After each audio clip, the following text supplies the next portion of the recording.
Frères et sœurs dans le Seigneur, je vous salue au nom de Dieu de Papa Florian. Bonjour à tous nos frères et sœurs de la diaspora. Je suis là encore sur ce plateau pour exhorter quelqu'un. Je suis là pour parler de sujets différents parce que je vais aborder 4 sujets aujourd'hui. Je vais aborder 4 thèmes aujourd'hui et ce sont des points qui sont importants dans la maison de Dieu, des points qui sont nécessaires de parler. Voilà, le premier point, notre premier test, je vais vous donner le temps de le chercher, c'est dans 1 Jean, chapitre 5, le verset 19. C'est le premier thème dont nous allons parler ce matin. 1 Jean, chapitre 5, verset 19. Il y a un message qui est inquiétant là-bas, et je pense qu'on doit en parler. 1 Jean, chapitre 5, le verset 19. Donc, si vous avez votre Bible, si vous avez le test, on va pour 1 Jean chapitre 5, le verset 19. Nous savons que nous sommes de Dieu et que le monde entier est sous la puissance du malin. On peut s'arrêter là. Dans ce petit verset, dans ce court verset, la partie qui a retenu mon attention, c'est le monde entier est sous la puissance du malin. Vous voyez, ce n'est pas seulement la Côte d'Ivoire, ce n'est pas seulement l'Afrique, mais c'est tous les continents. C'est tout ce que vous pouvez voir. Ce monde dans lequel nous sommes, le monde dans lequel les autres sont, les États-Unis, l'Europe, l'Afrique, l'Asie, ainsi de suite. Tous ces continents-là se trouvent sous la puissance du malin. Le malin, c'est simplement un autre nom du diable. Voilà, il s'appelle le malin, il s'appelle le diable, il s'appelle Lucifer, il s'appelle le démon ancien, le démon nouveau, tout ça là, c'est son nom. Parce qu'il est quitté auprès de Dieu, il a été précipité sur la terre, et la Bible m'a même dit malheur à la terre parce que le diable est venu vers vous animé d'une grande colère. Donc toute cette terre-là est sous la puissance de ce malin. C'est la cause pour laquelle vous pouvez observer sur la face de la terre entière des guerres.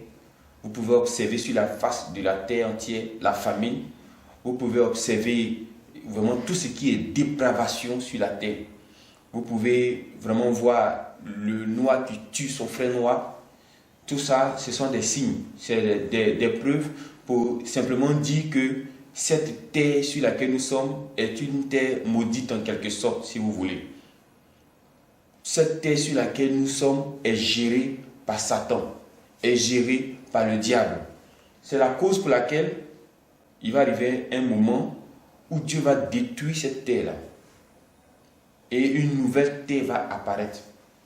De nouveaux cieux vont apparaître. Donc, bien aimés, tout ce que nous voyons comme bien sur cette terre, tout ce que nous voyons comme édifice, tout ce que nous voyons comme infrastructure, il ne faut pas que ça nous influence. Parce que cette terre-là est sous la puissance de ce diable. Cette terre est sous la puissance de ce malin. Vous voyez, le diable envoie la maladie sur la terre. Il y a quelques années en arrière, on ne parlait pas du VIH. Où le VIH est quitté. Il y a quelques années en arrière, on ne connaissait pas certaines maladies. Mais ces maladies-là viennent d'où? Et je vous dis ce matin que dans quelques années à venir, il y aura plus grave que le cancer. Dans quelques années à venir, il y aura plus grave que le VIH. Et tout ça, c'est à cause de la puissance du malin. Il y aura plus grave que ce que nous connaissons comme maladie aujourd'hui. Il y aura plus grave que ce que nous connaissons comme situation de guerre même. Il y aura plus grave dans les années à venir. Et tout cela, c'est à cause de la puissance du malin.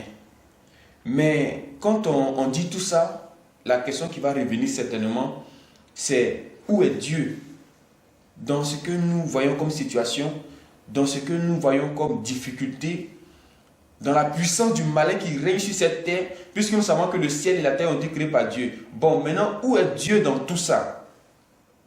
C'est là que je vais vous demander, dans le même chapitre, de 1 Jean chapitre 5, là, on va aller un peu plus haut, c'est-à-dire au verset 18. On a lu le verset 19 tout à l'heure. Regardons le verset 18. Nous savons que quiconque est né de Dieu ne pêche point. Quiconque est né de Dieu ne pêche point. Ça, on va l'expliquer plus tard. Ne pêche point, là, on va l'expliquer plus tard ce que ça veut dire. Parce que quelque part dans notre verset, la Bible dit que si quelqu'un a péché, qu'il confesse ses iniquités, il est fidèle et juste pour lui pardonner. Mais en temps ici, il a dit ne pêche point. Donc un jour, on va expliquer cela. Mais celui qui est né de Dieu se garde lui-même et le malin, vous voyez, le même malin revient ici encore, hein, et le malin ne le touche pas. La terre est sous la puissance du malin. Il y a la puissance du malin qui règne. Mais si toi, qui m'écoutes ce matin, qui entend ce verset, qui voit ce verset, qu'on est dans un monde qui est régné et sur lequel règne le malin, mais la solution, parce qu'il y a une possibilité que le malin ne te touche pas.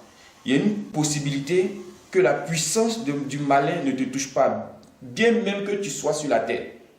Tu vois? Tant bien même que tu sois sur la terre, tant bien même que tu sois dans le monde, il y a une possibilité pour que la puissance du malin ne te touche pas. Vous voyez, rappelez-vous, Jésus a dit que vous êtes dans le monde. Vous êtes dans le monde. Jésus n'ignore pas que nous sommes dans le monde. Mais il ne s'arrête pas là. Il dit, vous n'appartenez pas à ce monde. Vous n'appartenez pas à ce monde. Vous voyez? Mais nous sommes dans ce monde quand même, mais on n'appartient pas à ce monde. On n'appartient pas à ce monde. Pourquoi? Parce que, voici, le malin ne peut pas vous toucher. Donc si tu ne veux pas que le malin te touche, il faut te garder. Il faut te garder toi-même. Il faut veiller sur toi. Il faut veiller sur ton entourage. Il faut suivre Dieu. Il faut aimer Dieu. Il ne faut pas aimer les choses de ce monde. Parce que si tu aimes les choses de ce monde, tu vois, ton âme, ton esprit, ton corps seront liés à ce monde. Et la puissance du malin va régner sur toi. Mais si tu aimes ce qui est dans le ciel, tu vois que tu es dans ce monde, mais tu ne vas pas appartenir à ce monde. Donc, c'est-à-dire tout ce qui va se passer sur la terre, que ce soit la famine, la disette, que ce soit les maladies que le diable aujourd'hui lance comme envoûtement, ces choses-là ne seront pas pour toi. Vous voyez? Donc, nous voyons ici que ce monde est sous la puissance du malin. Le directeur de société que tu vois, s'il n'est pas pour Dieu, il faut simplement savoir que malgré son argent, malgré ses biens, ses voitures, il est sous la puissance de ce malin.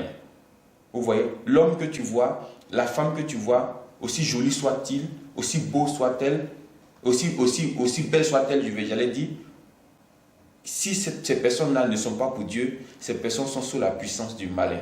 Donc une personne qui va se lier à ces personnes-là, tu vas voir que la même puissance du malin aussi va régner sur toi. C'est la cause pour laquelle Dieu pourrait te dire, garde-toi. Garde-toi de ces personnes. Garde-toi de ces hommes. Et tu vas voir simplement que le malin ne pourra pas te toucher. Donc voilà ce que je voulais dire, donner comme message sur 1 Jean chapitre 5, le verset 19. Le monde entier est sous la puissance du malin. Et effectivement, quand vous analysez, quand vous regardez, il y a beaucoup de choses dans ce monde qui vous découragent, beaucoup de choses dans ce monde qui vous dépassent, qui vous étonnent. Vous vous demandez, mais comment ces choses-là sont possibles? Comment ces choses-là peuvent arriver? Vous voyez, des mères de famille, vous voyez, qui sont dans la prostitution. Vous vous demandez comment ces choses peuvent arriver. Des personnes qui sont, je dis cela entre griffes, qui sont artistes, qui passent à la télévision dans des accoutrements bizarres, et pourtant on a des enfants à la maison. On se demande comment ces choses-là peuvent arriver. Mais sachez simplement que c'est la puissance du malin qui fait ces choses-là ainsi. Et pour ne pas que le diable te touche, garde-toi toi-même. Parce qu'effectivement, il y a une possibilité pour ne pas que le malin te touche. Donc que Dieu nous bénisse déjà sur ce test, que Dieu nous bénisse déjà sur ce 1 Jean chapitre 5, verset 19. Tous les enfants de Dieu de Papa Florian, si vous êtes pour le Dieu de Papa Florian, le malin ne pourra pas vous toucher. Que Dieu nous bénisse. On va passer à un autre sujet. L'autre sujet, c'est Ésaïe 53, le verset 7. Ésaïe, aujourd'hui vous êtes gâtés parce qu'il y a beaucoup de thèmes qu'on va aborder. Ésaïe 53, le verset 7. Donc je vous donne la possibilité de prendre Ésaïe 53, le verset 7. Il y a un beau message là-bas. Ésaïe 53, le verset 7. Il a été maltraité et opprimé. Il n'a point ouvert la bouche. Semblable à un agneau qu'on mène à la boucherie, à une brebis muette devant ceux qui l'attendent. Il n'a point ouvert la bouche. Vous voyez, si je remonte encore au verset 3, du même chapitre d'Ésaïe 53, le verset 3. Méprisé et abandonné des hommes, homme de douleur et habitué à la souffrance. Un homme de douleur habitué à la souffrance. Semblable à celui dont on détourne le visage, ne s'intéresse pas à lui. Vous voyez, nous l'avons dédaigné, nous avons fait de lui aucun cas.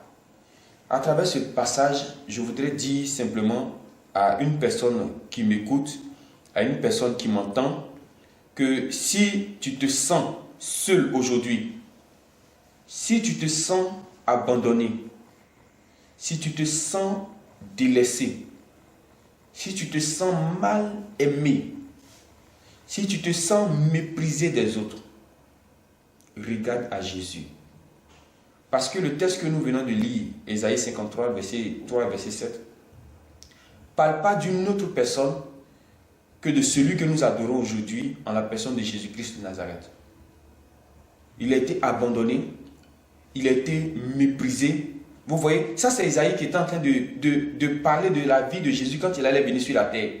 Et effectivement, quand il est venu sur la terre, la chose s'est passée. Vous voyez, je vous prends rapidement quelques passages, vous les notez, vous ne prenez pas, vous pouvez les noter. Matthieu 27, verset 46, je lis pour vous rapidement. Et vers la 9e heure, Jésus s'écria d'une voix forte, Élie, Élie, lama sabachthani, c'est-à-dire, mon Dieu, pourquoi tu m'as abandonné? Est-ce que ce n'est pas Ésaïe 53 qui est en train de s'accomplir, de se réaliser là? Un homme abandonné. Vous voyez, je lis encore Jean 16, verset 32. Voici l'heure vient, elle est déjà venue, où vous serez dispersés, chacun de son côté, et où vous me laisserez seul. Mais je ne suis pas seul, parce qu'il sait que son Dieu est avec lui. Vous voyez, mais les hommes l'ont abandonné. C'est ce qu'il est en train de dire à ses disciples. Il dit, une heure va venir où vous allez partir vous tous et vous allez me laisser seul. Jean 6 encore, verset 15. Et Jésus, sachant qu'ils allaient venir l'enlever pour le faire roi, se retira de nouveau sur la montagne, lui seul, encore abandonné. Les scribes et les pharisiens observaient Jésus pour voir s'il ferait une guérison le jour du sabbat. C'était afin d'avoir sujet de l'accuser. Vous voyez, il y a accusation ici, il y a abandon ici, il y a rejet ici, il y a oppression ici. Tout ça pour une seule personne.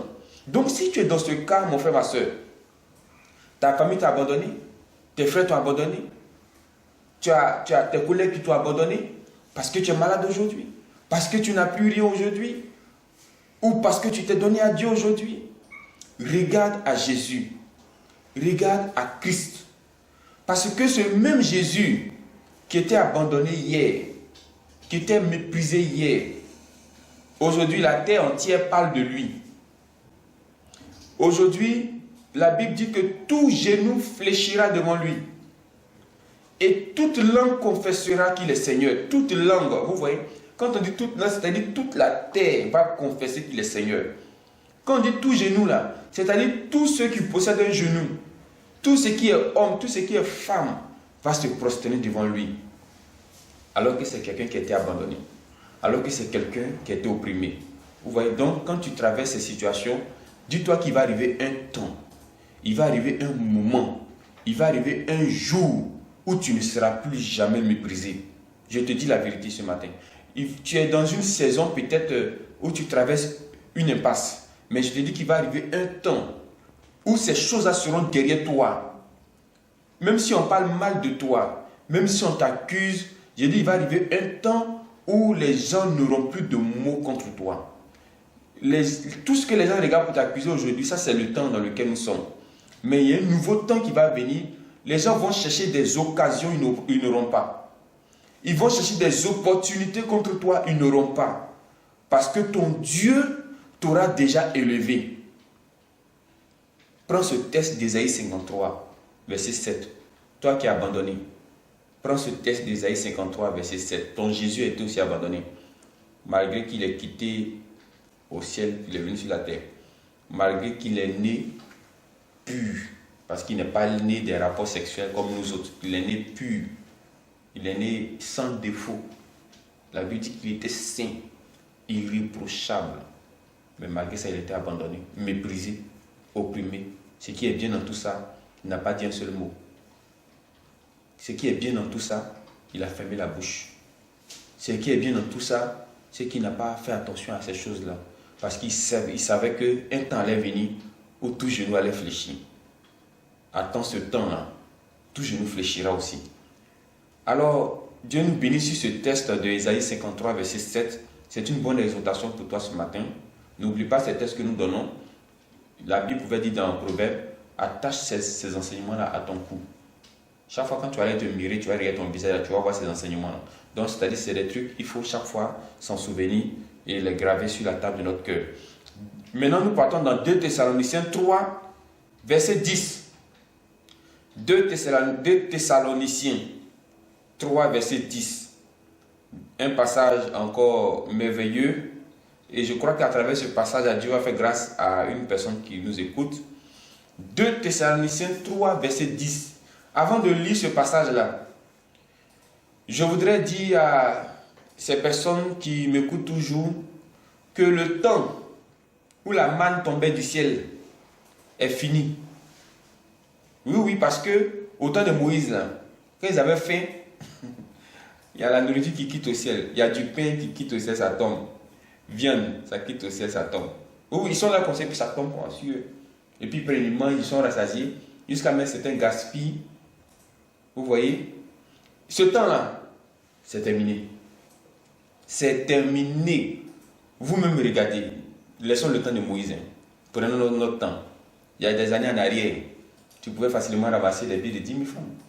Après, c'est devenu des billes de 5 000. Après, c'est devenu 1 000 francs. Après, tu ramasses 500. Après, tu ramasses 100 francs. Aujourd'hui, tu ramasses quoi? Rien. Il n'y a plus rien que tu vas ramasser. Parce que les temps sont en train de changer. Et la vie devient difficile de jour en jour. Cela avait été dit. Il a dit que vous allez connaître des jours difficiles. Ça, ce sont des signes qui marquent la fin des temps. Donc, les temps difficiles, là, nous sommes dedans maintenant. Plus de pain qui va quitter le ciel pour tomber. Plus de viande qui quitte le ciel pour tomber. La manne ne tombera plus du ciel, bien-aimé. Ce qu'il faut faire pour t'aider, c'est ce qui est dit dans 2 Thessaloniciens 3, verset 10. Car lorsque nous étions chez vous, là c'est l'apôtre Paul qui parle, nous vous disions expressément, si quelqu'un ne veut pas travailler, qu'il ne mange pas non plus. Si quelqu'un ne veut pas travailler, est-ce que vous savez qu'il y a des gens sur la terre ici à qui on offre du travail et puis qui refusent de se lever et aller travailler sous prétexte que le travail est épuisant, sous prétexte que le salaire n'est pas bon, sous prétexte que non, j'attends grandes choses, sous prétexte que non, moi je suis appelé à autre chose. L'apôtre Paul est en train de te dire ce matin, si tu ne veux pas travailler, tu ne vas pas manger. Vous voyez? Tu ne veux pas travailler, tu ne mangeras pas. C'est aussi simple. C'est aussi simple. Mais je veux dire ce matin à celui qui cherche du travail ardemment, ce verset est pour toi. Dis au Dieu de Papa Florian qu'il a dit que celui qui ne travaille pas ne mange pas. Tu as des diplômes, tu veux travailler afin de pouvoir manger. Afin de ne pas mendier, mais manger à ta satiété. Vous voyez? Donc, ce matin, notre test, il est très bon, il est très merveilleux, parce que je sens qu'on va entrer dans une année de grâce. On va entrer dans un temps où le travail maintenant va commencer à venir chez vous. Le travail va commencer à venir pour toi. On va t'appeler, toi qui as déposé tes CV. On va t'appeler, toi qui as déposé des dossiers de demande de travail. On va t'appeler, toi qui te réveilles tôt à la recherche de boulot. On va t'appeler. Et celui qui travaille déjà, qui est battant, mais peut-être le salaire n'est pas suffisant, le Dieu de Papa Florian va te faire grâce. Parce que tu dois manger les meilleures productions de ce monde. C'est ce que Dieu a promis. Quand Dieu dit que je t'enlève dans la boue pour t'établir à la table des rois, c'est pour manger les meilleures productions de ce monde. Tu vois, tu vas quitter à une étape 1 pour aller à une étape 2. Dieu va le faire pour toi. Mais celui qui attend, le paresseux qui attend la manne qui va tomber du ciel, je veux lui dire simplement que vraiment ce temps-là est terminé. C'est vrai que Dieu existe. C'est vrai que Jésus fait beaucoup de miracles. Mais vous voyez, cette dame qui avait la perte de sang, pour pouvoir avoir le miracle de Dieu, il a fallu qu'elle quitte sa maison. Vous voyez, Jésus, il y avait des milliers de personnes autour de lui. Il fallait qu'elle se glisse au milieu des gens. Mais est-ce que vous voyez un peu le film de ce que je viens d'expliquer là? Pour avoir guérison, regardez la gymnastique qu'elle est en train de faire. Il y a du monde. Tout le monde veut toucher Jésus. La preuve en est que quand elle a touché Jésus, Jésus a dit qui m'a touché. Puis elle dit, mais on est beaucoup, si nous touchons, on te touche. Donc vous voyez que pour se faufiler, aller toucher les gens à cause de quoi? Guérison. Ce n'était pas facile. Parce que quand tu vas avoir quelque chose, ce n'est pas toujours facile. Il y a un malade, on a envoyé vers Jésus. Quand ils sont arrivés, Jésus était dans une maison. La Bible dit qu'il y avait du monde. Ils ne savent pas comment ils vont faire pour entrer dans la maison pour avoir accès à Jésus. Vous ne savez pas où ils sont passés. Mais si vous dites, vous n'allez pas croire. Ils sont passés par le toit. Vous voyez les gens, des pères de famille en train d'escalader mur. Vraiment, vraiment, c'est dur. Mais Dieu va t'aider. Ce n'est pas facile. Donc Dieu fait des miracles, mais même le miracle pour l'avoir, ce n'est pas facile. Il y a la persévérance, il y a la patience. C'est comme cela. Donc tu veux manger, il faut travailler. Plus tu travailles, plus tu mangeras beaucoup et tu mangeras bien, tu mangeras sainement. Que Dieu nous bénisse sur ce test. Et on va maintenant passer au dernier test qui est Malachie chapitre 3, le verset 10 à 12. Je pense que ce test va nous introduire dans la bénédiction parce que c'est un test qui envoie la bénédiction. C'est un test qui envoie l'abondance et c'est notre dernier test. Malachie chapitre 3, le verset 10 à 12. Malachie chapitre 3, le verset 10 à 12. Voici ce que la Bible nous dit. Apportez à la maison du trésor toutes les dîmes, afin qu'il y ait de la nourriture dans ma maison. Mettez-moi de la sorte à l'épreuve, dit l'Éternel des armées, et vous verrez si je n'ouvre pas pour vous les écluses des cieux, si je ne répands pas sur vous la bénédiction en abondance. Sur le sujet de la dîme, j'en avais déjà parlé. Aujourd'hui, au temps de Jésus, puisque au temps de Jésus, c'est la grâce. La dîme, c'est un concept qui était obligatoire dans l'Ancien Testament. Mais aujourd'hui, la dîme est toujours d'actualité. Peut-être qu'on ne te poursuit pas aujourd'hui comme on pourrait te poursuivre dans l'Ancien Testament pour payer ta dîme. Mais qui n'a pas envie de mettre Dieu à l'épreuve? Entre-temps, c'est ta dîme qui va mettre ton Dieu à l'épreuve. Qui n'a pas envie d'avoir les écluses des cieux ouverts au-dessus de sa tête? Entre-temps, c'est ta dîme qui va ouvrir le ciel. Qui ne veut pas que Dieu répande des bénédictions sur lui en abondance? Ce n'est pas moi qui le dis, c'est le verset. Entre-temps, c'est la dîme qui va amener Dieu à répandre sur toi les bénédictions en abondance. Donc, bien aimé, si tu veux mettre ton Dieu à l'épreuve, si tu veux voir le ciel ouvert, si tu veux la bénédiction en abondance, alors fais ta reconnaissance à Dieu. Aujourd'hui, pourquoi j'ai dit que le concept de la dîme n'est pas obligatoire comme dans l'Ancien Testament? Parce que dans le temps de la grâce, Dieu ne se limite plus à la dîme. Dieu va même au-delà de la dîme. La dîme, c'est seulement les 10%. Mais il y a des gens qui sont capables de donner 11%. Il y a des gens qui sont capables de donner 15%, 20%, 30% même. Il y a des gens qui sont capables. Eux ne se limitent pas au dixième de leur revenu. Vous voyez? Pourquoi? Parce que quand ils donnent avec tout le cœur. Et c'est ce que le Nouveau Testament maintenant recommande. Donne avec ton cœur. Quand tu donnes avec ton cœur, là, tu peux même aller au-delà de ta dîme. Vous voyez autant des apôtres là. On ne parlait même pas des dîmes. On dit ils vendent tout et puis ils prennent tout, ils viennent mettre ça aux pieds des apôtres. Parce qu'on allait au-delà maintenant du concept de la dîme.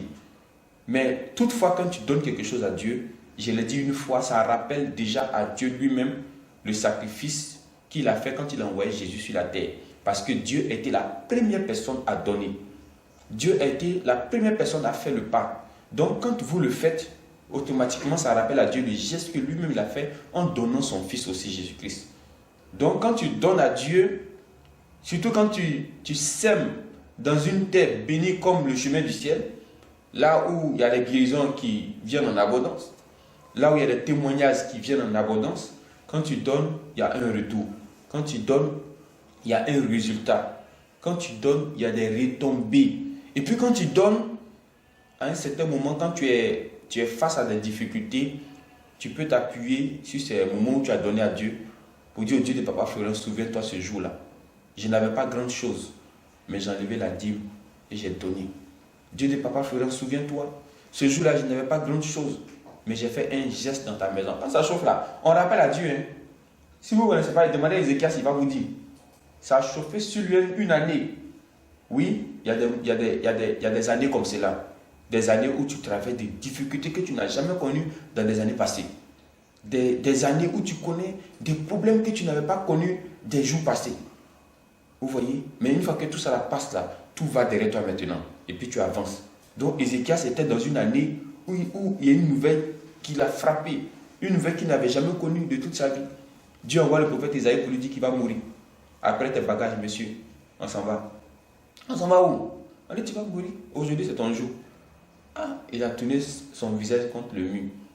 Il a commencé à pleurer. Dieu dit, Papa Florian, rappelle-toi, les 1 million, tu as donné aussi. Dieu dit, Papa Florian, rappelle-toi ma dîme. Dieu dit, Papa Florian, rappelle-toi, j'ai fait ceci. Les carreaux de la chambre haute, j'ai participé. Dieu dit, Papa Florian, rappelle-toi, Vridi là, je suis dedans aussi. Dieu dit, oh oui, c'est vrai.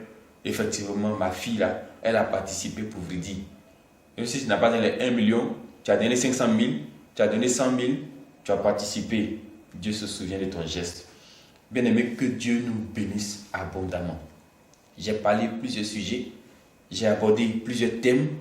Nous avons, pour revenir, un récapitulatif, 1 Jean 5, 19, où le monde entier était sous la puissance du malin, et est toujours sous la puissance du malin, mais pour ne pas que le diable te touche, il faut te préserver, il faut te garder toi-même. Ésaïe 53, verset 7, Jésus n'a pas ouvert la bouche devant ceux qui étaient en train de l'oppresser, de l'opprimer. Il a simplement gardé le silence. Toi aussi, garde le silence. Et puis regarde à Jésus, toutefois où tu es abandonné, tu es délaissé, toutefois tu es mal aimé, et ton témoignage aussi sera grand. 2 Thessaloniciens 3, verset 10, celui qui ne travaille pas ne mange pas, demande ton travail à Dieu, Dieu te donnera un travail. Si tu travailles déjà, il te donnera aussi la promotion.